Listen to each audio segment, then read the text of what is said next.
regardless of what is on my list, regardless of what I'm manifesting, the entire time I'm manifesting self-worth and deservingness. It is listening to my intuition, it's listening to the messages I'm receiving, and having a little bit of trust and letting go when it's time for that too.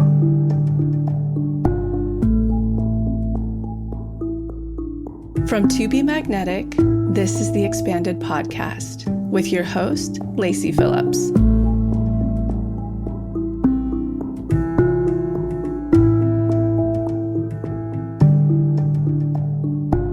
As the leading destination for neural manifestation, we dispel the woo-woo in order to help you create real, tangible results based on neuroplasticity, psychology, epigenetics, and energetics. Our goal is to normalize the practice of manifestation and empower you to get into the driver's seat of your life in order to manifest the experiences, relationships, and things that most align with your authenticity. Part of our manifestation process entails expanding past your limiting subconscious beliefs. Therefore, by tuning into this podcast with interviews from experts, thought leaders, spiritual teachers, scientists, and those with neural manifestation success stories, you're starting the process of expanding your subconscious in order to see to believe that anything you desire is possible. And by pressing play, the process begins.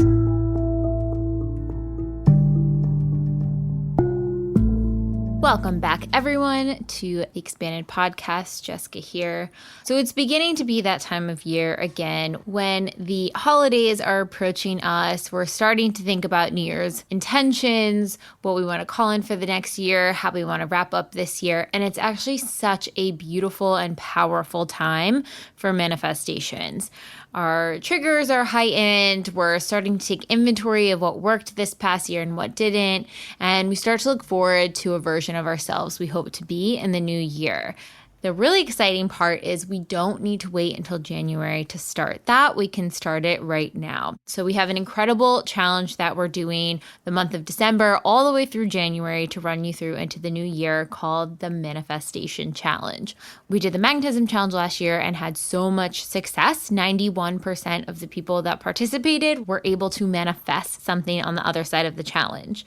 91%. So that means if you join the challenge with us, there is a very high probability that your manifestation will connect with you in the new year.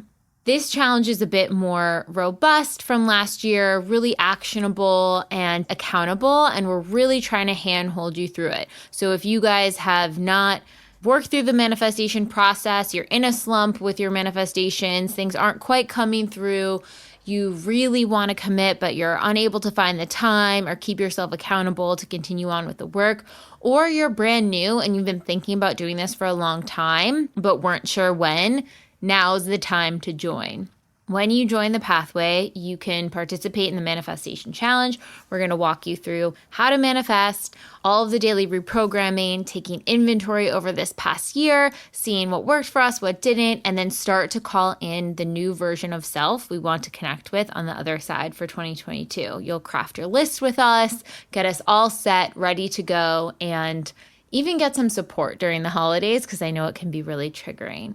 And the really exciting part is this year we have 4 live calls. So we have 2 calls with Lacey and I and 2 calls with the coaches to really answer your questions, get clarity on what you're calling in, and help you step by step through this process. This is a $225 value that we're offering completely free if you are in the pathway with us. So this is like full access. You get to ask questions directly. We get to handhold you through the process. And we found that the reason these challenges are so effective is because we're putting this intention to do it together. We have a 6-week calendar. It's totally feasible to do through the holidays. We have some off days and down days, and it's really going to be the most supportive thing to help connect with the new version of you want to see in the next year. So start calling in your manifestations with us. Join us in the Manifestation Challenge. It's starting December 1st. And if you are not in the pathway yet, we are going to have a limited time sale. So check the show notes for a link to our sale code to get into the pathway for one of our lowest rates of the year. That again is for new members and can't be applied retroactively. So make sure to look out for new insights for the Manifestation Challenge. It will all be released live on December 1st within the pathway membership. And we are so excited to connect with you. It's going to be an incredible year. Okay, so today we have another incredible process guest. We have Shani Silver. Shani is someone who has been with us for over 4 years, which is so exciting. It's always fun to see how the work has resonated and evolved with every part of the community that has grown with us over time. Shani has gone on to manifest so much. Most of all, and importantly to her, the first thing she wrote on her list was publishing a book, which came out just this fall. And since the time that we recorded, because it was just about to launch, her book has launched and it hit #1 in the self-esteem and self-help section on Amazon Books, which is so exciting. And she's already made back 1/3 of her initial investment by self-publishing. I mean, that was just in a couple of weeks after launch. So not only has she manifested this incredible book deal, self-worth, her dream home in New Orleans down to a T, but she's even manifested since we recorded this episode. And I think it's kind of cool seeing when process guests come on. And from the time we recorded, you know, they're sort of jumping off a cliff, being vulnerable, outing their shadow, sharing so much of their story from the time that they record the episode to the time it even airs, or a few months after that. They wind up manifesting a lot in between then because they're up-leveling and allowing themselves to be seen in such a big way. So I know you're going to get so much out of this episode. And Shani really gives inspiration and creates such a beautiful narrative around enjoying the single chapters and the singledom of your life when you're in those phases. So anyone calling in a partner or navigating through being single and what that means and how to define it and how to be in that chapter of your life, she has some incredible tips and wisdom of how to celebrate that part of yourself. So I know you guys are going to love this episode. And without further ado, here is Shani Silver.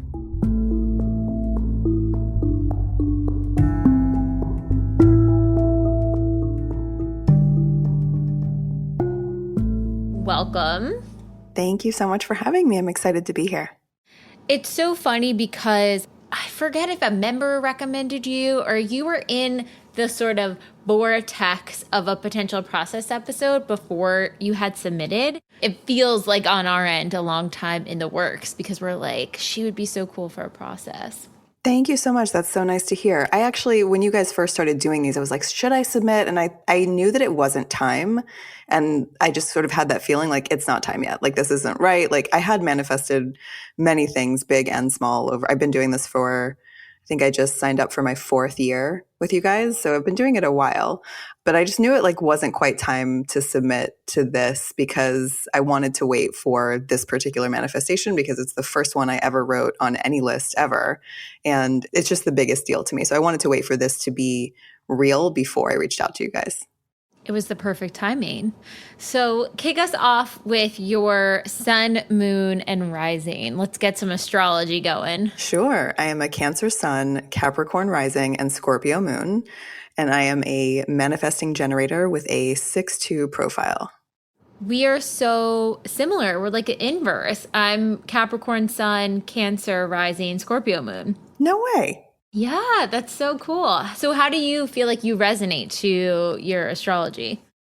I think once I actually explored my full chart, things just got easier. After I sort of understood more about my tendencies and strategies, I could stop feeling like I was always wrong and recognize that that always wrong feeling was just me fighting against who I actually am and trying to fit into a society, their vision of what a good or cool or successful or likable person was.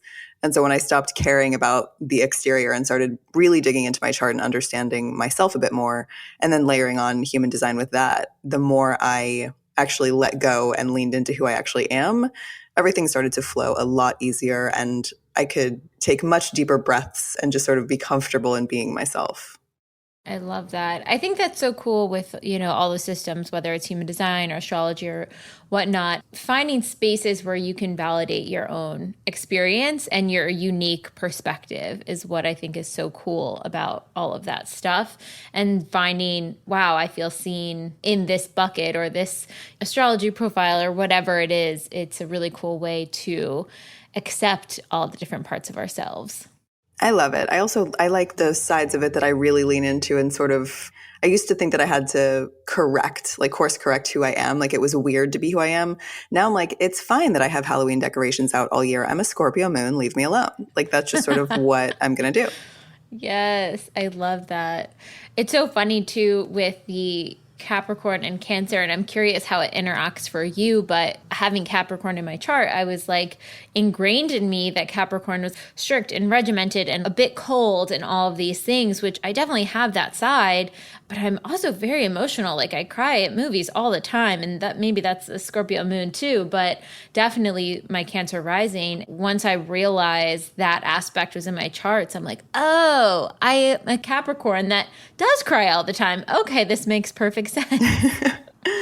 I love my rising sign. I love being a Capricorn rising. I'm an absolute professional beast, and I always have been.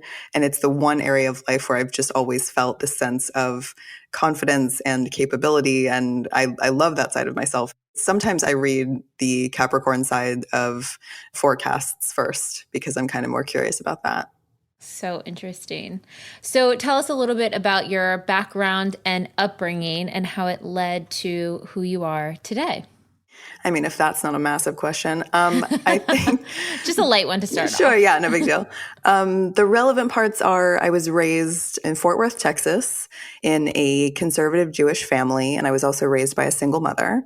How it contributed to who I am is a very, very layered, I mean, it's its whole own podcast, much less episode, but the messages that I received were in a way that I was always odd and always wrong. And I just got like a very clear understanding from a very young age that I was different from other people, and I was different in a bad way. I had divorced parents, and when I was very young, I noticed that other children didn't have that. Of course, that changed as I got older, and I started making more and more friends who came from similar backgrounds, and that made me feel a bit less alone in that capacity. But I think it had more to do with, I mean, certainly one of the things I visited in DIs 1,000 times, I went to a private Jewish Hebrew school for elementary until 5th grade. And after 5th grade, the school had to shut down because there were not enough children in Fort Worth to fill it. So then I had to go to a public middle school in Texas starting in 6th grade. And I was just thrown in the door. And no one told me this is how school works in a public school. No one told me about any of the differences between what I knew and what I was walking into. I went from a 5th grade class of 4 students total to a 6th grade class of hundreds. And we were broken up into, little sections. And it was just all very shocking and abrasive. And on top of being in a completely new environment, I was the Jewish girl. And I was the only one there. In a school with hundreds and hundreds of Southern Baptist students, I was the only Jewish one. And that was made very clear to me that that was a bad and weird thing right from the start. Of course, it isn't. But when you're a child, it can feel like there's a lot of shame being packed onto you. The layers of shame for most kids, like they're very unique to everyone's individual upbringing, but my shame layers were one on top of the other. And my name was always a huge source of shame because no one can say Shani. When you read it on a page, it's Shani or Shani or Shana or Shanai, but it's anything other than Shani. And so I had so much shame, like on the first day of school, when you go to 8 new classes in a row and your name is mispronounced in front of the whole room, and it's the only one that happens to. And every time you have a substitute teacher, it's a whole other layer of that. But I've done a lot of TBM work actually on the shame around my name, and now it's very different, I'll say. You have a beautiful name, by the way. Thank you so much. I think a lot of people can definitely relate to the name piece specifically. I know even, some team members have had that block as well. And I think it's really isolating. I know, at least my memory of being in classrooms, when the teachers called on you, like I did not want to be seen by the teachers. Like my preferred state was just observing, but not interacting as a child. Like I needed to observe the room and feel safe, and then maybe I could interact. And so the idea of having to, oh God, the teacher's going to get my name wrong. Okay, what are they going to say this time? Then I have to correct them. How is that going to go down? You're sort of preparing for this imminent moment of this uncomfortable feeling with a superior in the moment. And so I can imagine that must be really challenging. And then also it's your name. It's what you identify with, so that you want to have it with pride and have people excited to state it as well. So I think that one can be an interesting block. How did you go about giving that inner child you the celebration for your name? Well, I've done there's a lot of things that I've done. I think one of my favorites is that it sounds weird to say it out loud, but I mean, what doesn't? I kind of built a house in my subconscious for my inner child. And that's sort of where she lives. And it's all of the things that, how we're all obsessed with the exterior of the practical magic house? Oh, yeah. Okay, so that's the outside. And then the inside gets to be all of these things that I love. There's this massive glass house component to it. There is the kitchen from the movie Moonstruck, because for some reason I'm obsessed with that room. There's just like all these different rooms, but that's where my inner child lives and stays. And I sort of visit her in DIs. And Shadow lives there too, and that's where my magnetic self hangs out. And it's just kind of the place where the four of us sort of chill and do work together. And so I think having a space that is entirely hers and sort of defined, like her bathtub is gigantic and all of the bubbles are strawberry scented, because that was one of my favorite things when I was a kid. And so it's just kind of a place where it's customized to her and she fits everywhere and everything fits her, as opposed to the childhood I had, which felt like I never fit anywhere. This fits her. And I think that's one of the kindest things I've done for my inner child.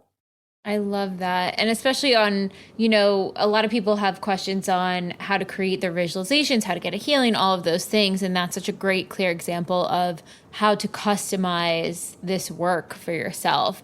It's interesting when you go to the same places so many times in the DIs, you almost feel like they're real, like they are real. You go there so often and you're creating these memories in these places that don't necessarily exist, but in your mind, they're so comforting and soothing, and you refer to them so often that they become a neural pathway that feels like safety and feels like home, which is really awesome. Absolutely. It feels really fun too, because everything that you might not be able to have in real life, like I can't have an English garden in my backyard, but I can there. So whatever you want can sort of exist. So cool. So you started this work almost 4 years ago. Your first thing on your list was publishing a book. Tell us a little bit about your initial experience with TBM, what you initially wrote on your manifestation list, and some of the things that have come through between initially putting that book publishing on there to today. Oh my goodness. That question's big too. And I actually started keeping a spreadsheet of everything a couple years ago because I was losing track of it all in my mind. I was like, I can't remember every synchronicity. I can't remember every little manifestation that comes through. And so I just started keeping a list so I can keep track and refer to it later. I started this work in January of 2019, January 23rd. 2019. I found this work because a reader of mine sent me an email and she said, I think you would really enjoy To Be Magnetic. And back then I was a very closed person, a very doubting and skeptical person. I was just like a walking eye roll. You just could not get to me. I shut my laptop and I walked away. And then 3 days later, now I know it was a ping, but back then I didn't. And I just sort of felt like I needed to go back to that email. I opened that email again and I went over to the website. And at the time, Lacey had all these videos. They were immediately making sense to me. And by the time I had finished watching my first video, I had already signed up for a year of the pathway because it was just sort of meeting me at the perfect time when I wasn't really seeing, I knew I wasn't happy in the present. But what was scarier was when I was looking at my own future, I wasn't happy with that either. And that was starting to really, really scare me. And it had never scared me before. So this came along at exactly the right time. So I started on the 23rd of January in 2019. And then 3 days later, I deleted my dating apps. And it was the first time in 10 years that I had deleted my dating apps and never once re-downloaded or even wanted to. And it was because that early work, one of the strongest messages that came through to me in the beginning was, what in your life isn't serving you? And if it's not serving you, why is it there? It was the first time that anybody had sort of told me, you are allowed to say no. And not only are you allowed to say no, saying no for you is actually going to be really productive. And it's really going to build up a lot of trust. And it's going to be absolutely vital to your manifestation process and just vital to your self-worth and overall well-being. So that was sort of the first taste I had of saying no to something that wasn't serving me, or saying no to something that wasn't a hell yes. That one action literally gave birth to the entire career that I have right now. So that was just the start. And then my list tended to vary based on like what I needed in the moment. I moved apartments once in Brooklyn, and then I moved this year during 2021. I actually did a cross-country move to New Orleans. And I think probably the biggest manifestation that has come through before this book was definitely this house that I'm in right now in New Orleans. I am a non-specific manifester, and I like that for me because I've always been a pretty trusting person with this work because I've seen so much good come of that trust. So I love being a non-specific manifester. And this house was one of the very first times that I made an incredibly specific list with lots of different items on it. And I really just sort of let myself make a list without reservations, like let myself feel deserving and not hold back and want less than I actually want, like I was always sort of groomed to do. And I'm sitting in the house that I wrote down on a list. What sort of things did you have on the list? I wanted a 2-bedroom, 2-bath house. First of all, I wanted a house. I did not want an apartment. I had been in apartments, for like 15 years or something. I wanted a house with a mailbox and a backyard. And I wanted one of these sort of floor-to-ceiling rectangular windows that some of the New Orleans houses have. They're wonderful.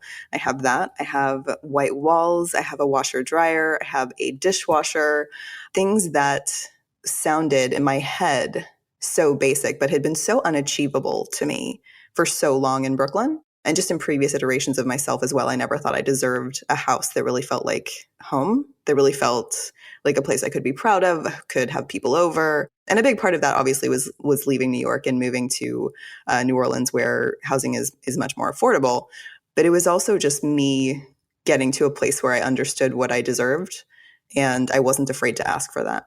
So, I mean, I need to go back to this list, but there were so many items on it. I didn't want old appliances. I didn't want not updated brown cabinet doors. I wanted a new kitchen. I wanted space for a dining table.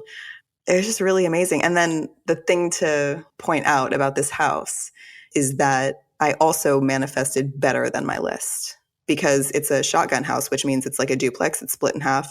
And my shotgun mate that lives on the other side of this house is amazing. We get along so well. I have never in my life had even a roommate that I've gotten along with, and I've never known my neighbors' names ever. And now she and I hang out on the front porch on the weekends, and it's great. I also have just incredible neighbors throughout the block. It's just a wonderful spot that I landed in. It's the first time I manifested specifically, but still let other things come through that were better than what I had imagined. So I want to clear up too for other people the specific versus non-specific. So for non-specific, a list would typically look like, I want a house that feels XYZ, or how would you list things out for non-specific? For non-specific manifestations, it's kind of there's obviously an item that I want to manifest, something, an achievement, a goal, something like that. There is definitely an item on the list, but then the specifics around it really aren't there. It's more about feelings and emotions and sort of what I would need in order to feel content and secure and fulfilled by that manifestation. It really isn't about it needs to have X, Y, and Z or look like X, Y, and Z. It's more about how I want to feel. And that has been a really good strategy for me for most of my manifestations. And then the house was just a different one because I allowed myself to want something that I had never had before in a really thorough way. And I manifested it.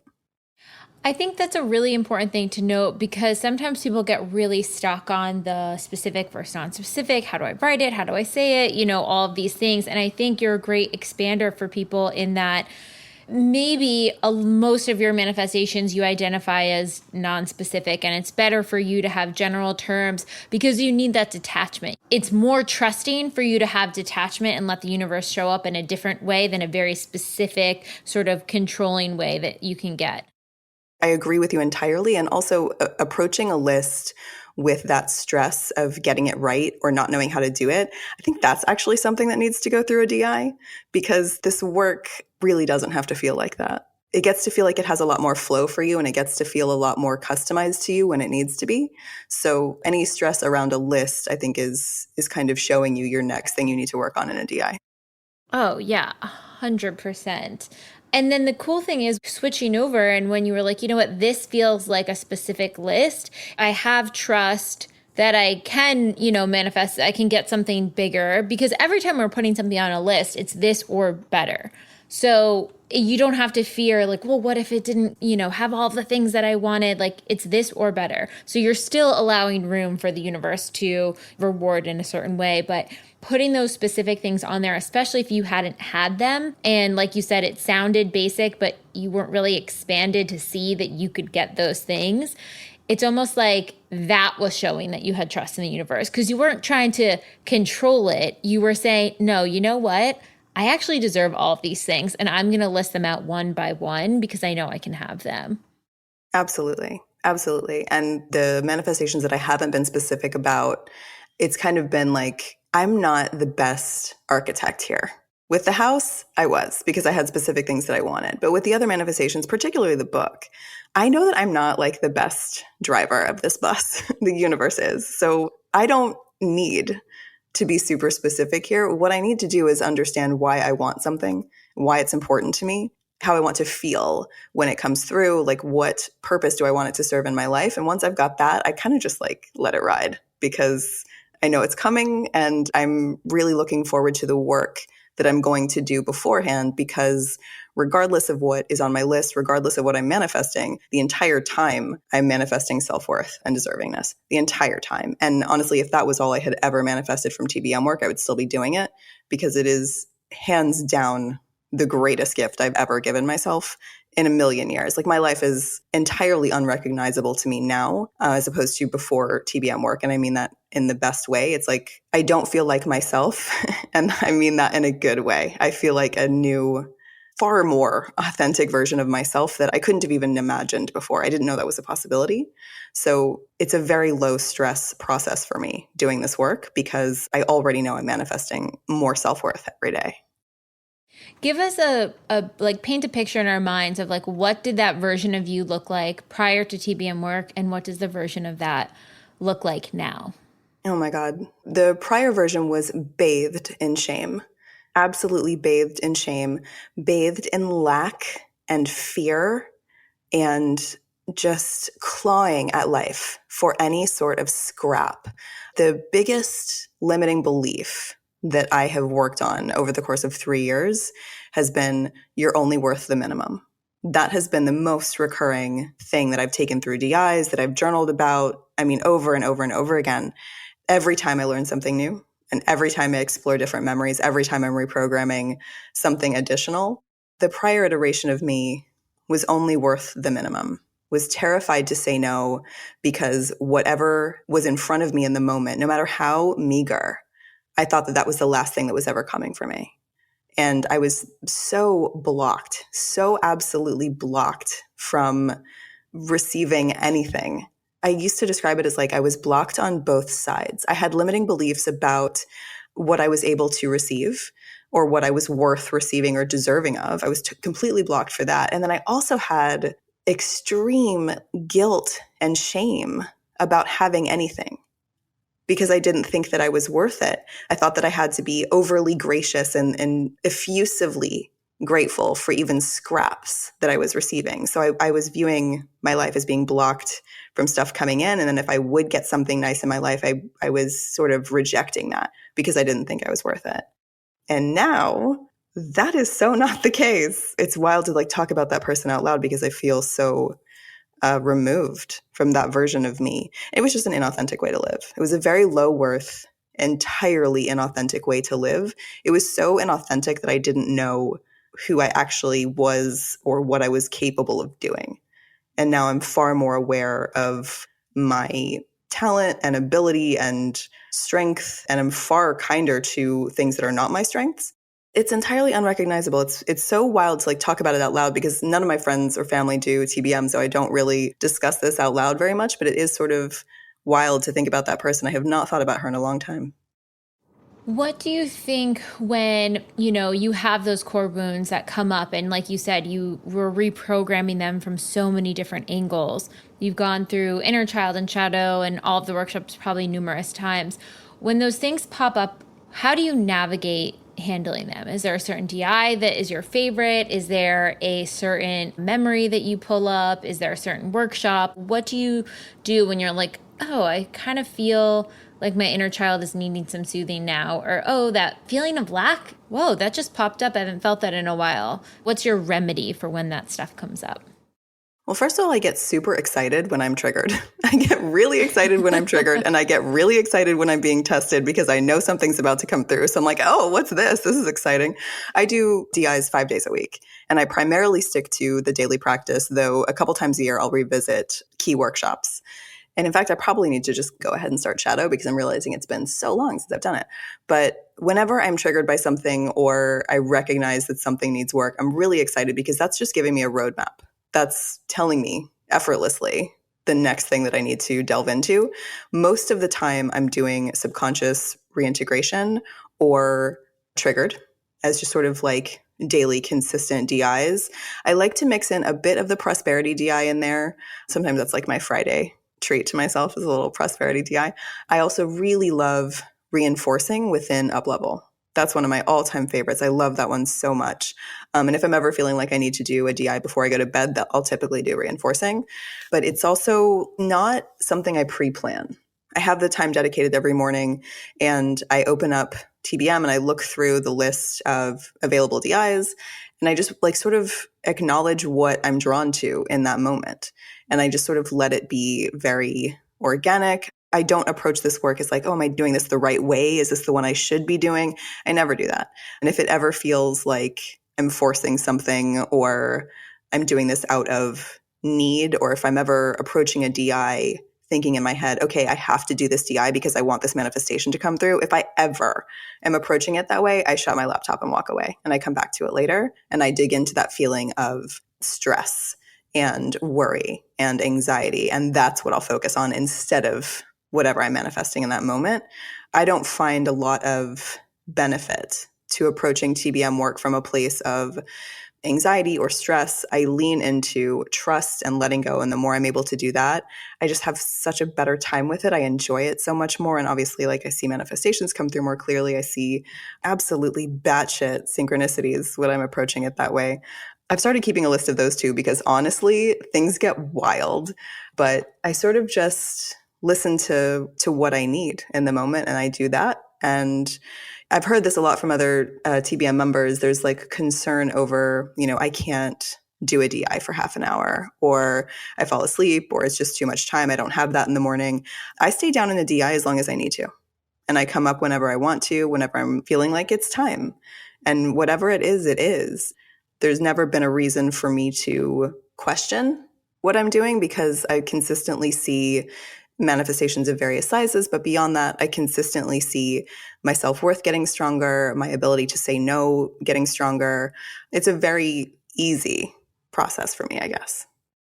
What I just want to highlight in everything that what you're saying too is that the way you approach the work is from high self-worth.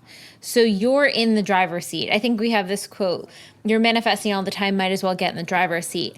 You are in the driver's seat with this work. So I think sometimes people are like, what's the perfect protocol that's going to get me all the things? I'll follow the rules and I'll get there. It's like, you are the protocol.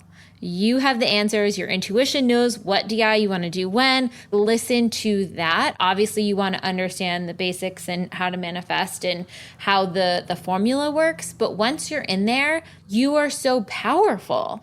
And the way that you are guiding it is exactly in that high self-worth. Okay, well, my intuition knows what's best for me, so I'm going to pop in here. This is how long I need the healing for. Okay, great. I got it. Let's move on to the next thing. Oh, I'm triggered. Ooh, this is really exciting. What's my roadmap? Cool. Let's look down that avenue. It's so much more powerful and empowering and liberating to know that you just need you. It's not this special secret code. Oh, for sure. And look, I know that we want things to be magic. We want things to just work like magic. We want to follow a protocol, have a manifestation come through, and it just works like magic. TBM is magic. I won't deny that. I've experienced far too many magical moments to deny that. But there is no magic in desperation. And there is no magic in an energy that needs this. Your energy can't come from a place of, I have to do this so that this will happen, because the magic can't come through with that.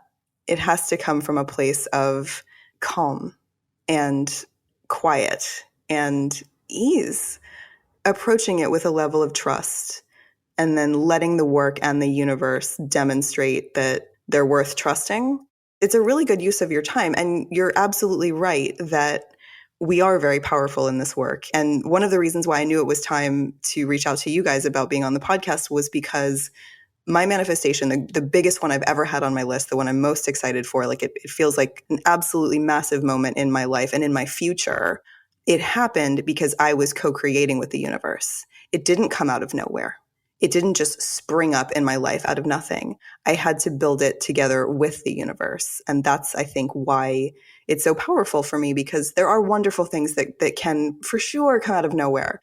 And something did come out of nowhere for me that actually like got the wheels turning for this book. And I will tell that story because it's a good one. But yes, please. I do want to stress that like you really are co-creating with the universe. It's not just you sitting at home waiting for something to happen to you. That's not the energy that I approach this with. It is listening to my intuition. It's listening to the messages I'm receiving, putting things into action when it's time, and having a little bit of trust and letting go when it's time for that too.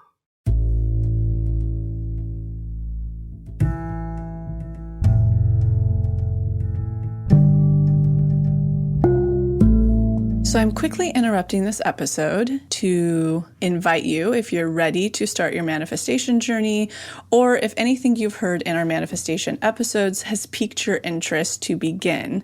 We have a la carte workshops in everything from the basics bundle, which is what we recommend to everyone who starts. It's the formula that actually teaches you how to manifest, unblocked inner child, and unblocked shadow. We also have a la carte workshops on love and money. But the real gem is the Pathway membership, because it encompasses every single workshop we have. It's a year-long membership with full access to the few a la carte offerings we have, and exclusive workshops not available anywhere else, such as the daily practice, which is what everybody in the Pathway uses, hopefully at least 3 times a week to daily, in order to truly create the new neural pathways that one needs in order to manifest, and houses the library of our deep imaginings, which is our unique hypnosis process that allows you to get into your subconscious and overwrite those old neural pathways, creating the new ones. And for a limited time, we have our winter sale going on. So check the show notes if you are a new member signing up for a discount in order to join the Pathway. Okay, now back to the episode.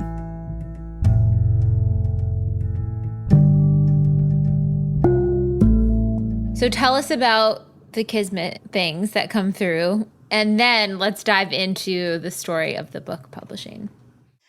Okay, so before the wheels were in motion for this book, I had been trying for several years with a book agent to try to sell a book proposal and get a book deal, the whole 9 yards there, and that wasn't coming through.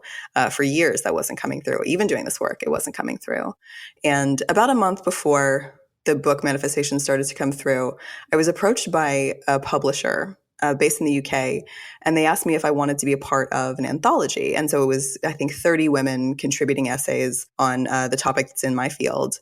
And I said, of course, I would love to be included. That would be an honor. And they gave me the compensation that was involved in participating in this book. No royalties involved whatsoever. It was just a flat fee up front.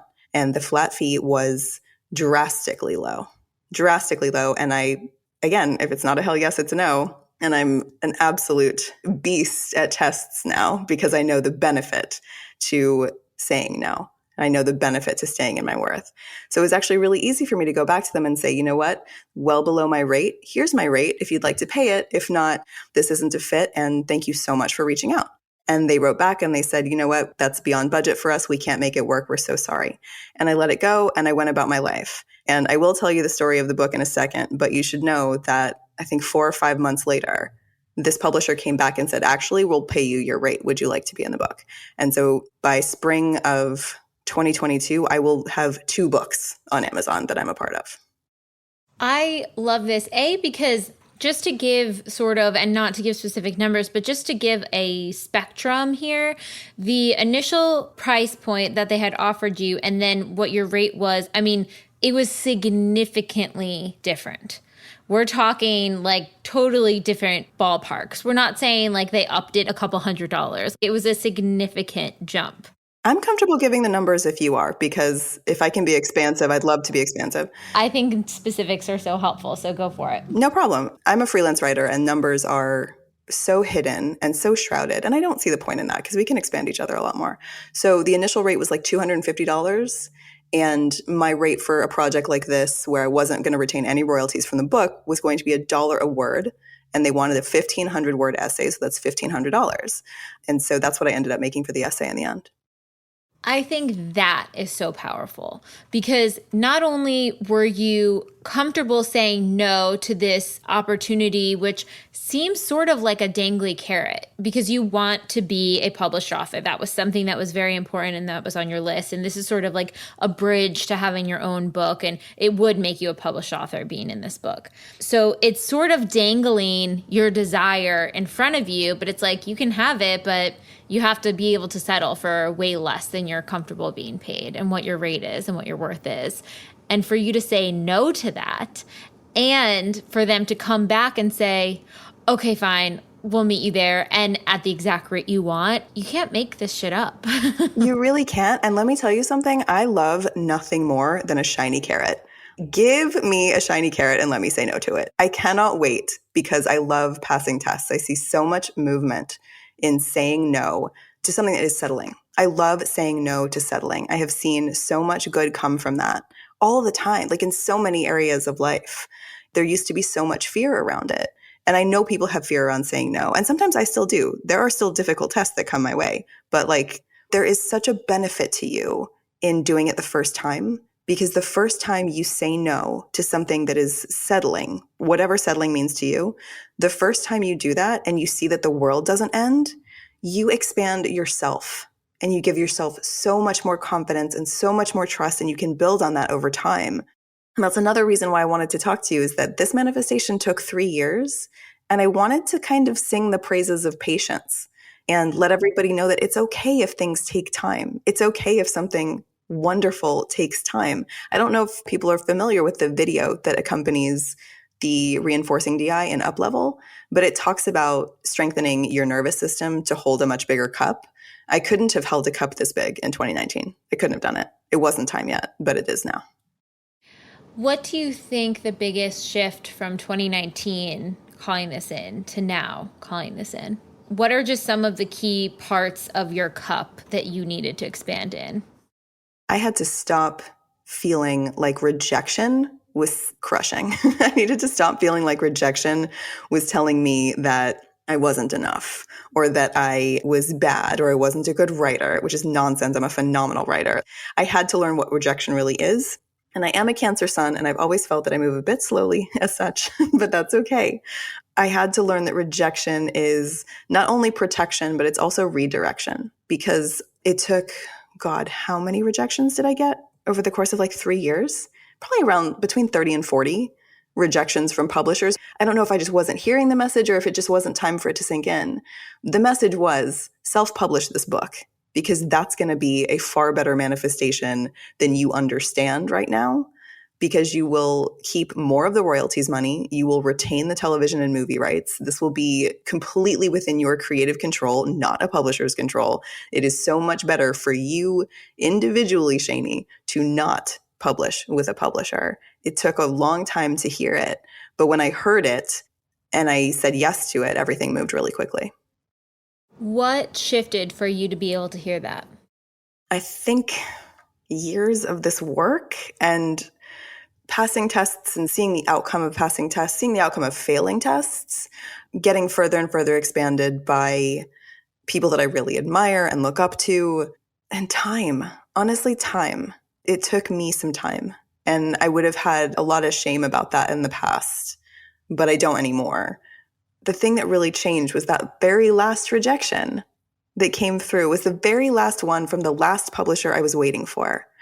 And it came through, and that was the first rejection that I had ever received that was funny. Because it was like, I'm an author. That's my future. I know I'm going to publish books. The idea of not being an author and writing a book and publishing a book was comical to me because I knew it was mine. I knew it was what I was going to do. And this publisher not wanting me was never going to tell me who I was. It was just a completely ridiculous thought to think that I would never write a book. That was asinine. And it took that last rejection. Maybe that was it because it was the last one that I was waiting for. It was like the final no. And that final no was hysterical. Like, you have to be kidding. Obviously, I'm writing a book. Okay, so not writing a book with a publisher. How are we doing this? That exact sentiment of what you just said is deservingness. When people are like, what does that feel like? What does that look like? That is it. That feeling of, I don't care what is coming at me. I have complete conviction of who I am. It is unshakable. I can get this rejection. It just means I'm finding a different path there, but it is not changing my sense of self and my identity and how I'm perceiving myself. I'm no longer influenced by the outside. 100%. 100%. And right after, you spoke with a friend who suggested a potential company to collaborate with to self-publish. Yeah, when that rejection came through, I happened to be standing in the Met Museum in New York. And it was like the first time I had left my house, the whole pandemic. I was double masked and petrified, and I was in one of the paintings rooms alone. And I, for some reason, got a ping to check my email. I checked my email, I got rejected, and I was standing there in this room with the most gorgeous art on the planet. I took a picture of the room and I wrote this caption about how I've grown through rejection and learned what it really means and like how this would have been crushing, but now it's not. And, you know, if you're struggling with rejection, it isn't what we think it is. It really isn't. Rejection is far more protective than we allow ourselves to acknowledge. And a friend of mine that I know through the podcasting world commented on that Instagram post and he said, we need to talk. And we did. And he let me know of a company that the easiest way to explain it is, you know, how we are, it's a good idea for us to delegate and detox the things that aren't like authentic to us. This company allowed me to delegate and detox everything that was blocking me from self-publishing a book. The easiest way to explain it is like typically a publisher would give you like a big shiny advance and pay you to write a book, and then they would publish it for you, and then you have to pay them back that advance through book sales. And many authors never do. So many authors never make another penny after that advance. With the company that I worked with, I paid them a lump sum of money, significant lump sum of money from my Fuck You fund, by the way, to them. And then they make the book, they get it on Amazon, they handle all the bells and whistles, editing, cover design, layout, proofreading, setting up all your accounts, all of that. They handle everything. So all I had to do was write it. All I had to do was create this book. And things just started to move very, very quickly after I decided that I was worth that investment in myself. Things moved very, very quickly. And it's been a wild and beautiful and challenging and surreal process ever since. I keep coming back to this idea of like, you know, when you first wrote this on your list, not being able to hold the manifestation. And that's how you can kind of surrender to the timing of it. Because I think sometimes when we have manifestations on our list that we know we are not expanded enough to hold or unblocked enough to hold, we know that it feels like a little far out. There's something about it when we're like, I know this is going to happen, but things have to clear out of the way until I really see it connecting. Do you feel, looking back retroactively, when you initially put that on your list, did you have an awareness of, okay, I can see it happening, but I feel like I'm a little bit distant from it? Like, what did it feel like then compared to how you feel now with it coming through? I always knew it was going to come through. I just didn't know when, and I was getting impatient. And I had a lot of impatience throughout that process. I knew it was coming through.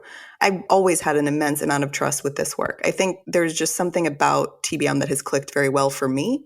So I've always had the ability to trust, but moments of impatience have absolutely arisen. I waited 3 years for this. I mean, come on. But the thing that helped in moments of great impatience are what I like to call universal encouragement. I don't know if this is like a TBM concept or whatever, but I just got little moments of encouragement along the way, letting me know that this was coming and to chill out. There would be days in the periods of working really, really hard with my agent on a book proposal or waiting to hear back from publishers. Right in the thick of that, I would like open Twitter, and I'm not kidding. Like anytime I would go on Twitter, anytime I would go on Instagram, somebody was getting a goddamn book deal. Every single time. There's a lot to learn in your jealousy. There's a lot to learn. And when you can translate jealousy into expansion, things start to move. Things absolutely start to move. Jessica, 2 days before you emailed me, I was listening to a process episode with a published author who got a book deal. And I was like, I have to listen to this. I have to listen to this because there is so much to learn from our own jealousy. And you release your fears of jealousy too, when you just sort of dive in and explore what's there for you, explore what's actually triggering you, if anything. Maybe it's just expanding you. There's so much to learn. So I've had so many moments where it's been absolutely comical. The number of people in my sphere getting book deals and publishing books. I'm like, this is hilarious. Like, really? Okay. So I'm able to chill out and have some patience and just sort of trust that everything is going to come through for me when it needs to. And I've never been upset at the universe's timeline for me since I started this work. I've never been like, really, universe, you couldn't have given that to me a year ago? No, I've always been like, no, you were right. I wasn't ready a year ago, or X, Y, and Z was happening a year ago. And I'm so much more equipped and prepared now than I was back then. I've had so many moments of encouragement and so many moments of expansion throughout the whole process. So anytime it's been difficult or I felt impatient, I just kind of opened my eyes and let that show up.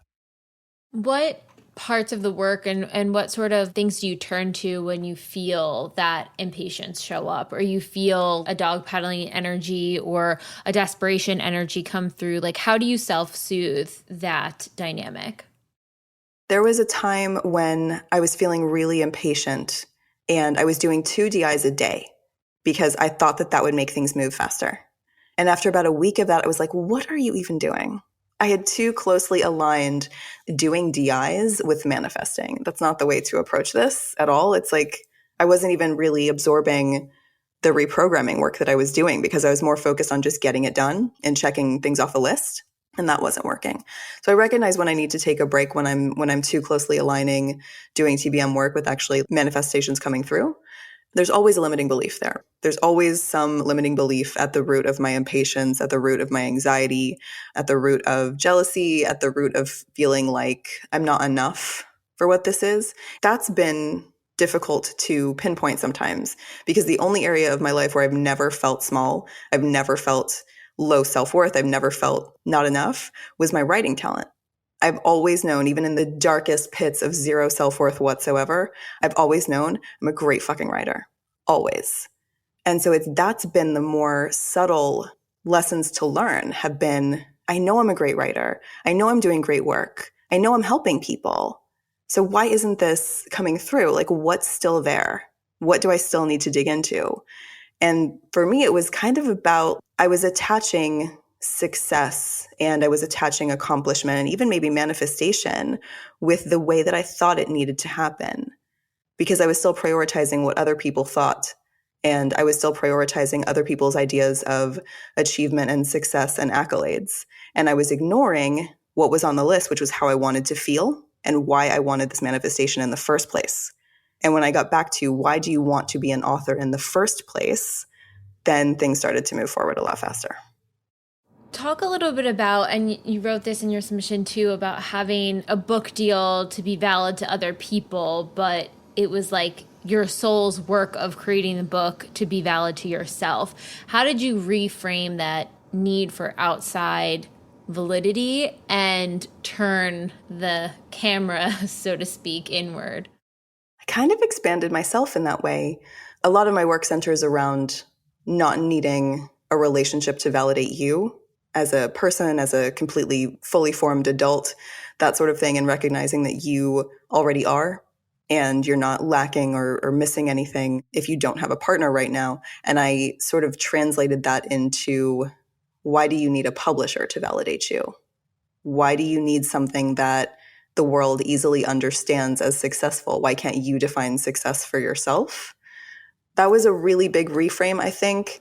It was really helpful to reframe how I wanted to publish a book once I understood more of the mechanics of it. Once I understood that a self-published author retains a lot more money per book sale, things started to become rapidly clearer. Once I started understanding the self-publish benefits, they felt more like me. They felt more like what I would want from publishing a book in the first place. And I didn't know that that's how it worked. I wasn't informed enough. And once I started getting that information, it was massively expansive. And I was like, oh, you're saying that I'm in charge, not a publisher and not an editor. I can't stand being edited. It's like sandpaper on my skin when someone changes my words. Like, get out of here. Absolutely not. I always needed to be at the creative helm of my book, always. I was being so protected. Every single one of those rejections was not someone saying, you're not worth writing a book, Shani. Every one of those rejections was me dodging a bullet. Every single one. And understanding that over time, looking at them in hindsight, I was able to see that. And now things are flowing with so much more ease and so much more excitement. I don't approach this with any sort of, you're only worth the minimum, ask for the minimum, expect the minimum. There's none of that here. That has never come into this. It took a lot of basics, expansion, unblocking, passing tests. It really took a lot of the core basics kind of tailored to how things work well for me. I think it's such a testament of surrender and the work and the dedication, like the fact that you were showing up, the fact that you were, if you need to take time away, you were taking time away, but you were coming back to the work and you were showing up for yourself. Most importantly, over any manifestation that came through, it's growing this relationship, dynamic, trust with yourself. You had written as well, the TBM work is so much more than just the things that we manifest, and that it's really about like a whole life shift. You've healed so much trauma and reframed so many limiting beliefs. What do you think is your tip for anyone who is beginning this process or feeling disgruntled along the process, or at the very beginning and just starting to unpack a situation where they feel really low self-worth in? I think patience. I really do believe in a bit of patience here. This is so exciting, right? When you discover TBM's work, it's so exciting because you're like, I can do this and I can manifest the things I want. What? Are you insane? Okay. And then that gets really exciting and you start to understand and you start to read other people's stories and what other people manifested, and you start to understand that this is really something that is possible and your life can start to feel really good. And for me, my life hadn't felt good in a really long time, if ever. And so there was a lot of excitement in the beginning because I was like, wait a second, you're saying that everything can get better. That's really exciting. So there is this urge to want to like drink from a fire hose, kind of.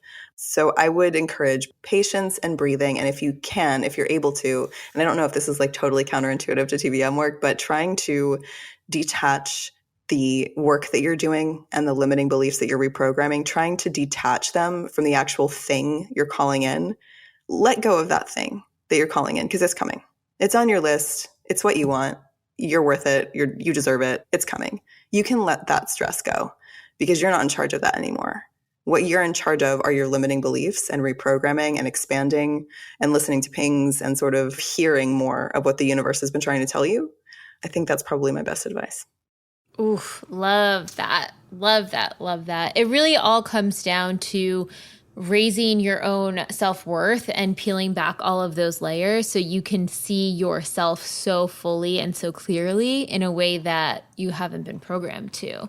And once that's in flow, oh, whatever you want, it's yours. It's happening. That's already done.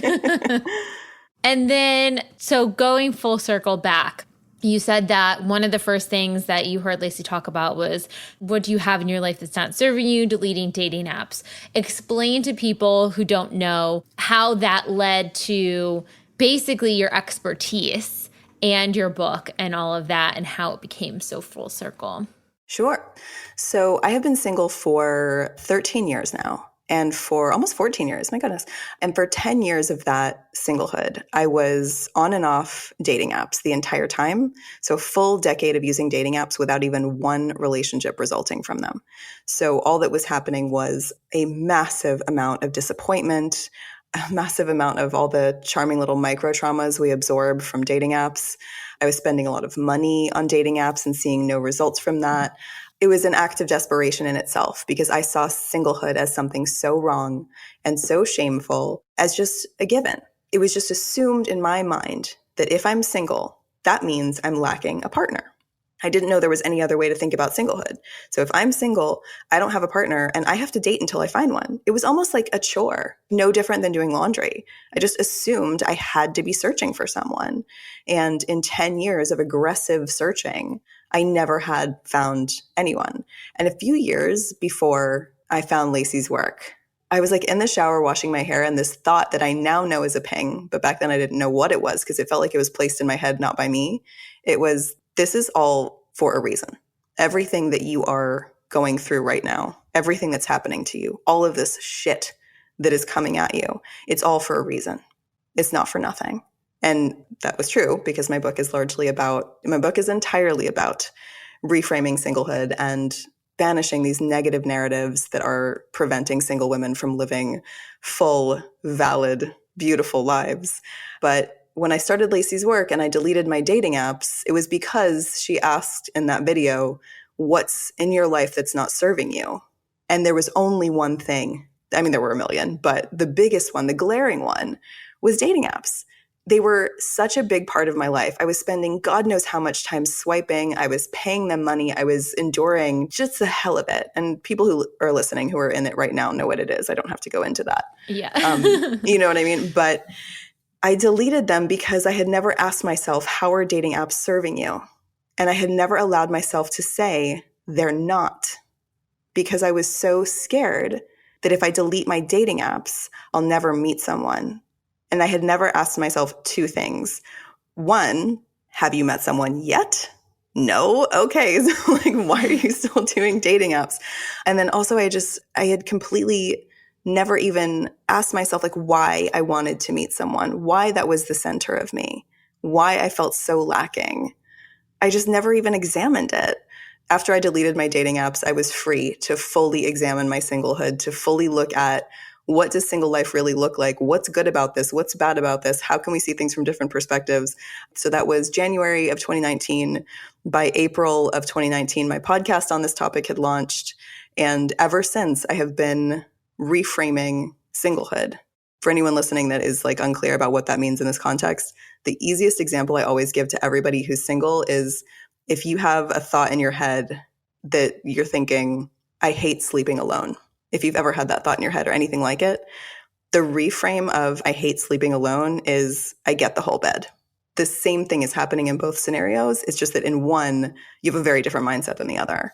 So that's what my work centers around. And I took all of that time and all of that energy that I was giving to dating apps that weren't serving me, and I put it into a podcast that has served me so well since, because I have this wonderful community and they're a huge part of why I was able to write this book. I mean, it's unfathomable to even talk about it out loud. I deleted all my dating apps and now I have a career beyond my imagination. It's wild. It's so beautiful too, because it seems like your work is really pulling back all the limiting beliefs around being single, defining being single, and really reframing it to such an empowering, badass, amazing thing, which is really powerful and very in tandem with raising your high self-worth. Thank you. And I also want to make it clear that like in changing the narrative around being single, I'm also not anti-relationship. I've had a partner on my list too, still do.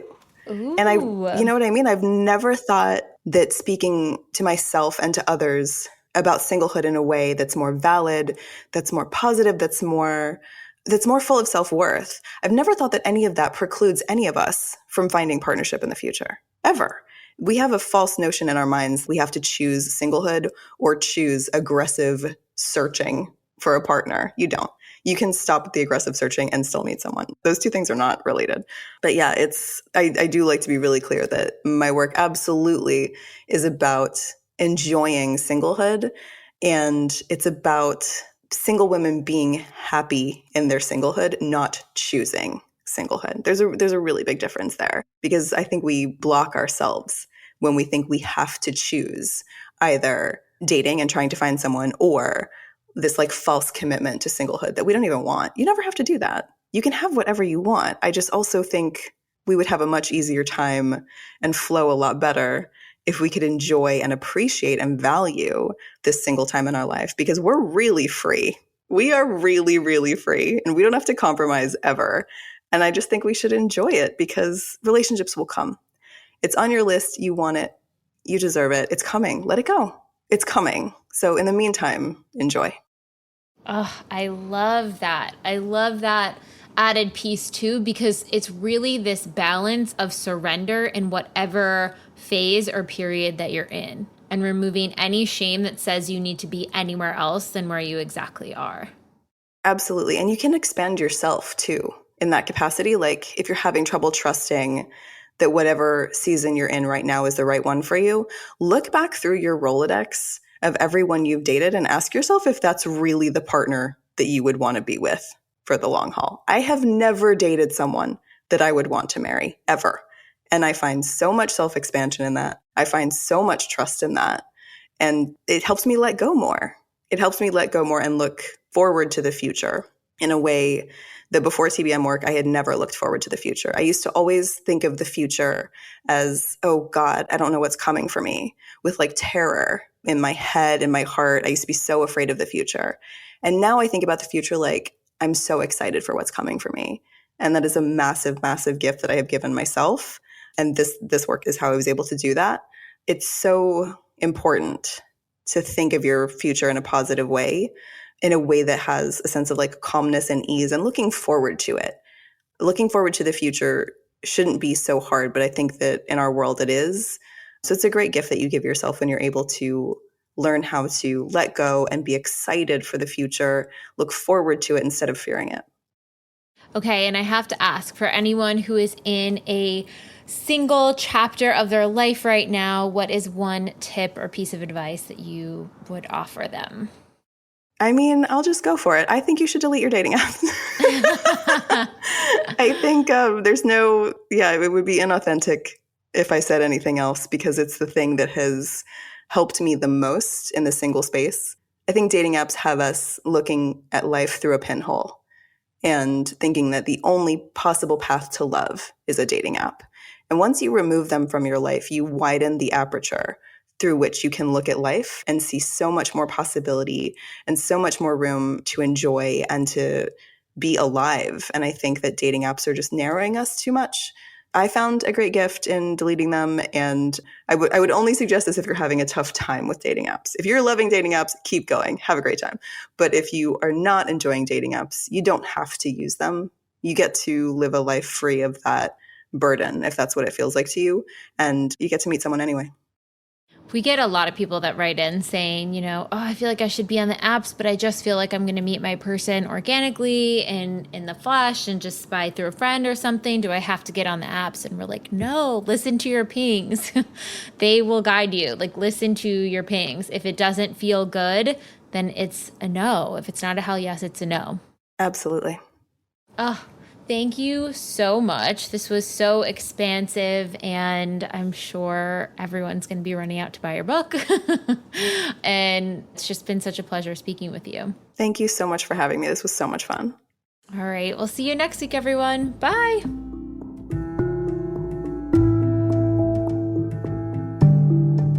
Thank you so much for tuning into the episode, and I hope you enjoyed it as much as I did, we did. And in case you're not totally ready to join the pathway yet, I wanted to share a few of our free offerings that I'll often suggest to people as a little bit of a blueprint to get them started on their manifestation journey. The first place I like to direct people completely for free is the motivation. You can see it linked below or on our homepage as our testimony library.